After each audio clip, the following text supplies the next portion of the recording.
दोस्तों हम में से हर कोई चाहता है कि हम ऐसा रिज्यूम बनाए, ऐसा सीवी बनाए जो first impression is last impression हो, देखते ही हमारी जॉब लग जाए। यदि कोई देखे तो देखते ही हमें जॉब के लिए बुलावा आ जाए।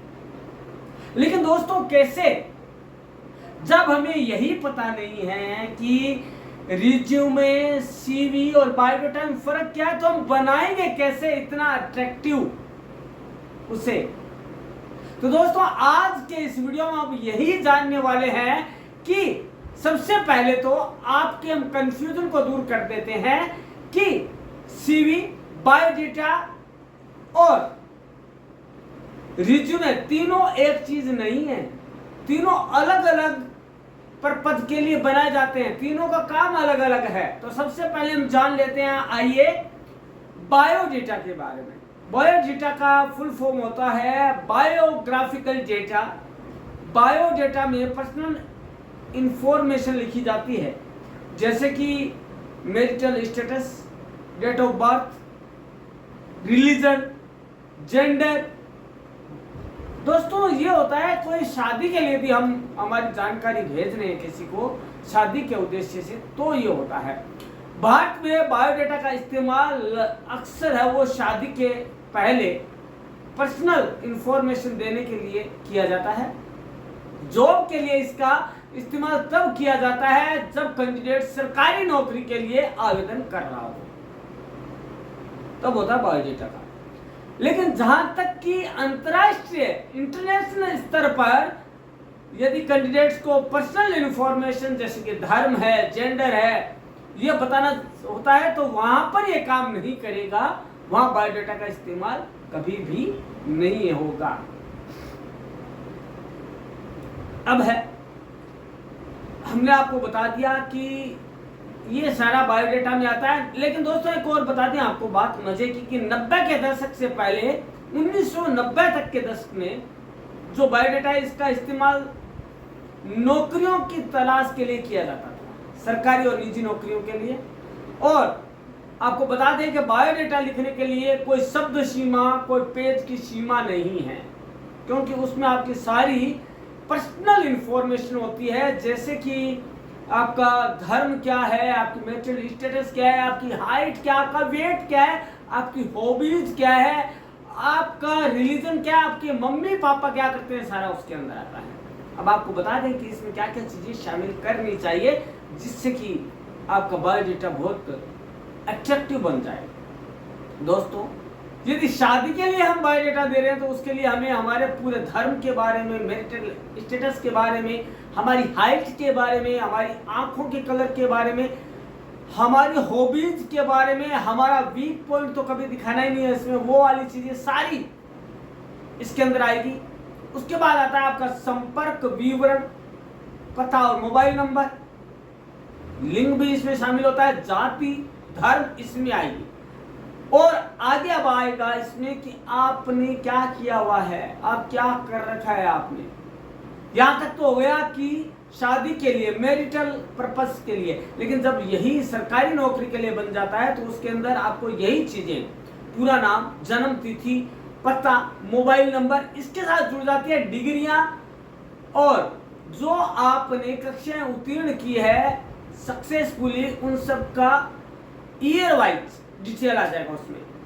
अब आपका एक्सपीरियंस, वर्क एक्सपीरियंस क्या है वो भी इसमें आ जाएगा। ये बायोडाटा में पूरा एक पुलिंदा आ जाएगा। अब बात करते हैं दूसरा ऐसा एक शब्द है रिज्यूमे। दोस्तों किसी भी नौकरी के लिए भेजे गए रिज्यूमे को सरसरी निगाह से देखा जाता है, इसलिए इसमें जो भी लिखा जाता है वो शॉर्ट में लिखा जाता है, शॉर्ट एंड स्वीट होता है, और इस इंफॉर्मेशन का जिक्र किया जाता है जो कि बेहद जरूरी हो। एक तरफ से यदि हमें माने कि रिज्यूमे में कौन सी बातें शामिल करें, तो हम वो आपको बताने जा रहे हैं आज, जो आपके रिज्यूमे को बेहद आकर्षक बनाता है। नौकरी के शीर्ष से संपर्क जानकारी, contact information including job title, किस जॉब के लिए मैं अप्लाई कर रहा हूं, आपका रिज्यूमे ऑब्जेक्टिव क्या है और रिज्यूमे की समरी क्या है, आपका वर्क एक्सपीरियंस क्या है, साथ ही एजुकेशन डिटेल्स क्या है, ये भी आपको लिखनी चाहिए। जॉब स्किल्स क्या है आपके, आपको जॉब के लिए क्यों रखा जाए, ये भी उसमें। उसके बाद आपका एडिशनल सेक्शन होता है अवार्ड, कोर्सेज क्या क्या करके, रिज्यूमे, पब्लिकेशन, लाइसेंस आपके पास है तो कोई सर्टिफिकेशन है तो, और इंटरेस्ट क्या है और हॉबीज क्या है, ये भी आपको इसमें शामिल कर लेना चाहिए। अब बात आती है कि आपका सीवी क्या है। दोस्तों उससे पहले आपको बता दें, सीवी और रिज्यूमे में बहुत एक माइनर लाइन, एक पतली हेयर लाइन का फर्क है। देखिए जहां पर रिज्यूमे है वो बिना अनुभव के हम कोई भी नौकरी फ्रेशर के रूप में हम अप्लाई कर रहे हैं तो रिज्यूमे होगा, लेकिन जब सीवी की बात आती है तो उसके साथ कवरिंग लेटर भी लगता है जिसमें आपका एक पूरा सीवी का जो है समरी उसके अंदर आ जाता है और वो बताता है कि आपने क्या क्या कर रखा है, आपको कहां से इंफॉर्मेशन मिली है जॉब की और आपने कितने साल का एक्सपीरियंस गेन कर रखा, वो सारा आपके सीवी का पार्ट बनता है और आपका इसका कवरिंग लेटर का पार्ट बनता है।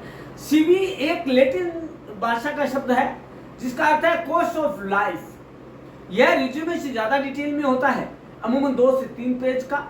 सीवी में आपकी अब तक की सारी स्किल्स की लिस्ट, सभी जॉब्स और पोजीशंस, डिग्री, प्रोफेशनल डिग्री का भी जिक्र होता है। इसमें आप अपने पास्ट की उन चुनौतियों के बारे में भी लिखेंगे जिनका आपने सफलतापूर्वक सामना किया है। आपको बता दें कि रिक्रूटर हमेशा उन कैंडिडेट को पसंद करते हैं जो लीक से हटकर सोचते हैं और सीवी अक्सर उन कैंडिडेट्स के लिए सही रहता है जो फ्रेशर है या फिर वो कैरियर बदलना चाहते हैं। सीवी अनुभवी लोगों के लिए है जबकि रिज्यूम क्या है, फ्रेशर लोगों के लिए है। दोस्तों अब सीवी और रिज्यूमों के लिए लिखने के लिए कुछ टिप्स जान लेते हैं जो कि आपको उनको आकर्षक बनाएगा। दोस्तों रिज्यूमे में वही बातें लिखें जिनके बारे में आप कॉन्फिडेंशियल हैं, आप कॉन्फिडेंट है, आपको पूरा विश्वास है। जितना संभव हो अपने रिज्यूम का फॉर्मेट सरल रखें, सीधा सरल, शॉर्ट एंड स्वीट होना चाहिए। अपने जॉब एक्सपीरियंस की जानकारी सबसे हाल के ऑफिस शुरू करें, यानी कि उल्टे क्रम में, अब से लेकर तब तक का। रिज्यूमे एक्टिव वॉइस में होना चाहिए, इसमें एक्सपीरियंस से जुड़ी सूचना को बुलेट टेक्स्ट में दें, लंबे पैराग्राफ ना दें रिज्यूमे में। अपने रिज्यूम में कठिन शब्दों का इस्तेमाल कभी भी ना करें। सीवी, अब बात आती है सीवी की, तो सीवी में क्या लिखें और क्या टिप्स है। सीवी को जितना हो सके साधारण रखें, कोशिश करें कि 2A4 साइज के पेपर में पूरा हो जाए। पहले पेज में अपना मिनी प्रोफाइल भी दे सकते हैं। सीवी में जहां तक हो सके पर्सनल डिटेल जैसे फोन नंबर, पता, नाम, ईमेल, सोशल मीडिया में आपकी उपस्थिति की शॉर्ट में जानकारी जरूर होनी चाहिए क्योंकि आज का जमाना सोशल मीडिया का है। इसके अलावा आप अपने उन टारगेट्स को भी और अचीवमेंट्स को भी जिक्र करें जिसमें आपने सफलता पाई है। अब सीवी में जब हम लिख रहे हैं तो उसमें जब हम कुछ चीजों को शामिल करते हैं तो उस समय हमें क्या ध्यान रखने योग्य बातें हैं वो जान लेते हैं जाते जाते। दोस्तों पहली तो है कॉन्टैक्ट इन्फॉर्मेशन सही होनी चाहिए। मोबाइल नंबर वो एक ही होना चाहिए जो आपके पास परमानेंट है। इसके अलावा आपका ईमेल एड्रेस और आपका घर का पता दोनों सही होना चाहिए।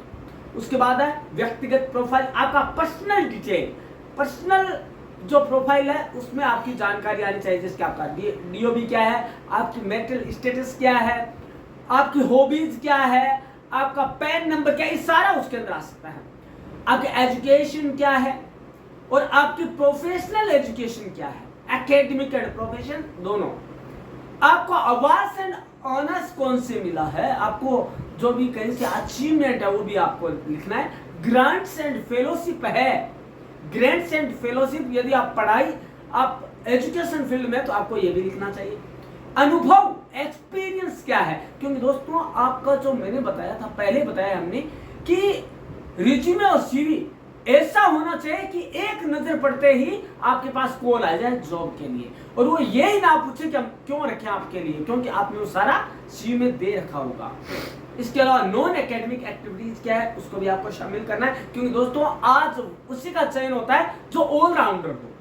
जिससे कंप्यूटर का नॉलेज हो तो साथ में टीचिंग का भी हो, टीचिंग का भी हो तो कुछ गेम्स का भी हो, गेम्स का भी है तो टेक्नोलॉजी का भी हो। तो दोस्तों आपका जो ओवरऑल नॉलेज है उसके अंदर आपका दिखना चाहिए, प्रेजेंट होना चाहिए। इसके अलावा लैंग्वेज एंड स्किल्स क्या है, आज के जमाने में जितनी ज्यादा लैंग्वेज आपको आएगी आप उतना ही ज्यादा अपने ऑफिस या अपने कार्यस्थल पर उतना ही प्रभावी रूप से काम कर पाएंगे और जुड़ पाएंगे, लोगों से कम्युनिकेट कर पाएंगे। दोस्तों अब है प्रोफेशनल एफिलिएशन एंड मेंबरशिप। यदि आपने कहीं किसी भी इंस्टीट्यूट की ले रखी है, किसी भी ऑर्गेनाइजेशन की ले रखी है, तो वो भी आप उसमें दर्शाएं। इसके बाद आपकी हॉबीज इंटरेस्ट क्या है, दोस्तों उन्हीं को दिखाएं जो कि आपकी रियल में है। कई बार आपको पूछ लिया जाता है, जैसे सपोज आपने बोला कि मेरी हॉबी है बुक पढ़ना, बुक रीडिंग है, आपको ऐसी बुक का नाम ले लिया कि आप बगले झांकने लगे, तो दोस्तों आप वहीं पकड़े जाएगी आपकी कमजोरी हो, वीकनेस हो। तो हमें दोस्तों वो फेंका फांकी वाला काम नहीं करना है, हमें उसके अंदर जो है ना वही लिखना है जो हम एक्चुअल में है। उसके बाद है आपका रेफरेंसेस, आप किसके रेफरेंस से आए हैं, कौन आपको जानता है, क्या ऐसा कोई व्यक्ति है जो आपके जॉब लगने में आपकी हेल्प कर सकता हो, उन सबकी जानकारी आपको उसके अंदर देनी है।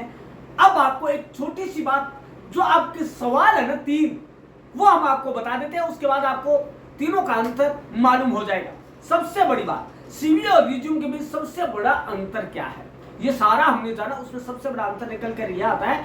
एक सबसे बड़ा अंतर यह है कि एक रिज्यूम अधिकतम 2 पेज का लंबा हो सकता है, एक सीवी हमेशा 2 पेज से अधिक लंबा होता है। क्योंकि दोस्तों रिज्यूम में क्या होता है मैं आपको बता दूं, कि आप फ्रेशर होते हैं, आपको कहीं जॉब के लिए अप्लाई करना है, तो क्या होगा रिज्यूम, क्योंकि आपके पास लिखने के लिए ज्यादा नहीं है, आपका एजुकेशनल जो है बैकग्राउंड वो आप दे सकते हैं, डिटेल दे सकते हैं, आपके पास ज्यादा नहीं है, आपको बस जॉब पर रख लो, मैं काम करूंगा मैं और मन लगाकर काम करूंगा, बस ये। लेकिन जब बात आती है सीवी की, तो सीवी कब होता है, जब आपको 5-7 साल का एक्सपीरियंस हो जाए और आप कुछ अपना उसमें लिख पाए, आप असेट्स क्यों है उस ऑर्गेनाइजेशन के लिए, आप क्या कर पाएंगे, उसके साथ एक कवरिंग लेटर जिसमें कि आप पूरा जानकारी दे पाए, अपने सीवी का एक छोटा सा समरी पेश कर पाए। अब बात आती है सीवी और बायोडाटा में क्या फर्क है। दोस्तों सीवी और बायोडाटा के बीच सबसे बड़ा अंतर तो यही है कि सीवी में क्रमबद्ध क्रोनोलॉजी की आवश्यकता होती है, जो कि बायोडाटा जैसा कुछ नहीं है, क्योंकि बायोडाटा शादी के लिए होता है, विवाह के लिए होता है, उसमें आपका धर्म, जाति, आपका मैरिटल स्टेटस, माता पिता के बारे में, आपकी हाइट, आपका वेट, आपकी आंखों का रंग, आपका हॉबीज, आपका दादा कौन है, आपका नाना कौन, आपकी जो हाइट क्या, आपकी आंखों का रंग क्या, आपकी बालों का, ये सारा कुछ उसमें आ जाता है, क्योंकि ये कई पेज का हो सकता है और ये प्रोफेशनल नहीं होता है, ये पर्सनल होता है, क्योंकि ये आपकी शादी के लिए होता है, आपका जीवन मृत्यु का सवाल होता है। ठीक है, उसके बाद यदि हम बायोडाटा की बात करें तो बायोडाटा जो है एक लंबा होता है, लेकिन सीवी जो है उसके लिए क्या होता है, आपको जॉब के लिए सबसे बड़ा तो है वो जॉब के लिए जा रहे हैं, पहले शादी हुई उसके बाद आप जॉब के लिए जाएंगे, तो आपके लिए सीवी अलग होगा। उसके बाद देखिए कि अब आपको छोटी सी एक बात बताई, रिज्यूम और सीवी में एक हेयरलाइन अंतर है, वो आप समझ जाए। रिज्यूम में अभी हाल ही में नर्सरी में गया हुआ बच्चा है जो नर्सरी में एडमिशन लिया, जबकि जो सीवी है वो क्या है, सीवी वो है कि प्रोफेशनल डिग्री ले ली और उसने एक्सपीरियंस ले लिया, अब वो बच्चा कुछ करना चाह रहा है और जॉब के लिए जाना चाह रहा है। दोस्तों दोनों में अंतर यही है कि रिज्यूमे पहली सीढ़ी है और सीवी है वो अंतिम सीढ़ी है, जहां पर जाकर आप अपने एक कवरिंग लेटर के साथ जॉब के लिए अप्लाई करना चाह रहे हैं और आपके साथ अच्छा एक्सपीरियंस, आपने अच्छा एक्सपीरियंस गेन कर रखा है, रेफरेंस दे सकते हैं। तो दोस्तों ये है आपका बायोडाटा, सीवी और रिज्यूमे में डिफरेंस, जिससे कि आप जॉब के लिए अप्लाई करते समय या कहीं कुछ, यदि आप फ्रेशर हैं, यदि आप एक्सपीरियंस होल्डर हैं, तो लिखते समय, कहीं अप्लाई करते समय कभी आप कंफ्यूज ना हो। तो दोस्तों आपको कैसा लगा, आप क्या जानते हैं तीनों के बारे में, तो दोस्तों आपको किस जॉब के लिए अप्लाई करना है, क्या आपको शादी के लिए तो नहीं करना है। तो दोस्तों आप अपने कमेंट बॉक्स में जरूर दीजिएगा, इंतजार रहेगा। धन्यवाद दोस्तों।